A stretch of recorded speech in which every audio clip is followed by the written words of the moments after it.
Posa nanga ezayo, doto nanga ezayo, nalingi yo na motema, sala nanga tina suka, tindelanga banjelu. Mais biloko esimbi santé na oyo ezala bonne. Eza biloko ni. Biloko ekufa. Meme akufa, Thomson akufa, Ngombe akufa, Matembele akufa. Donc liwande esimbi bomo na yo ko ezala bonne. Baliwa. Lelo butu nyonso ayebi ke ezala eloko moko te na bomo ya mutu lokwa kobota manaliwa. Tio mona biso tokende na baeglise tosalisa babola effort nyonso tosala na bomo na biso ezaka po toyebi ke ya quelque chose devant nous qui est là.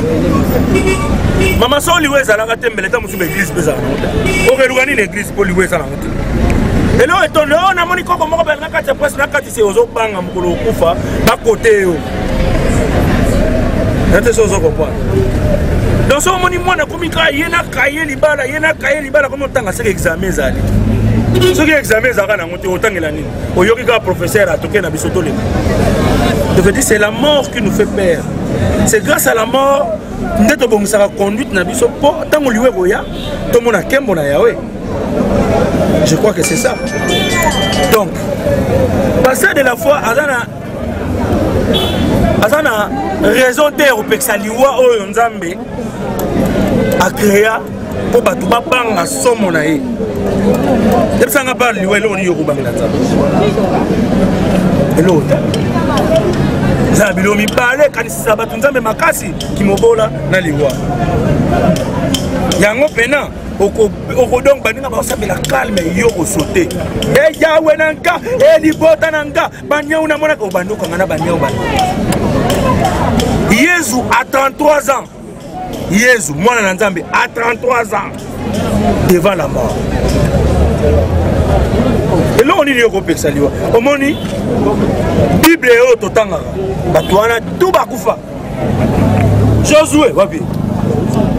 Salomo wapi Matthieu oh Abraham wapi je veux dire liwa okoki kopekisa ngo te et puis mpona nayebi biso eloko moko très capital bape mosholo nayebi biso eloko moko très capital tinga yo tozovivre boye c'est grâce à la mort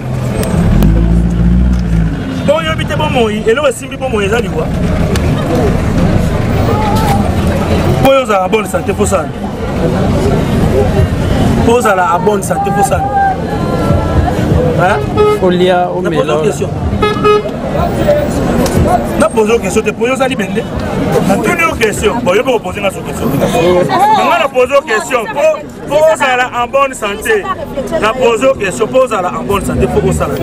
so ya ko répondre il faut lire pose à la bonne santé faut ça nini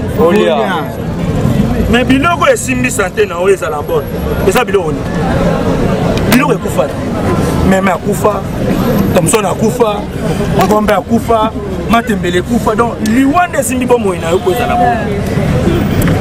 bon okoki koempêcher liwa te donc prophétie ya pasteur de la foi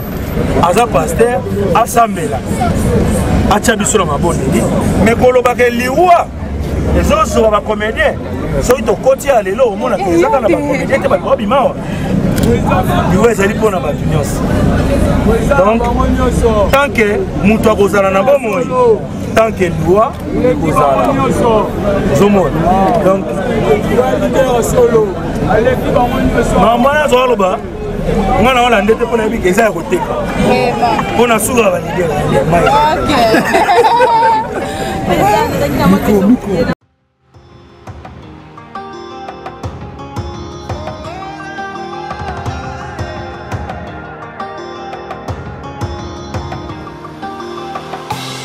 Posa nanga ezayo,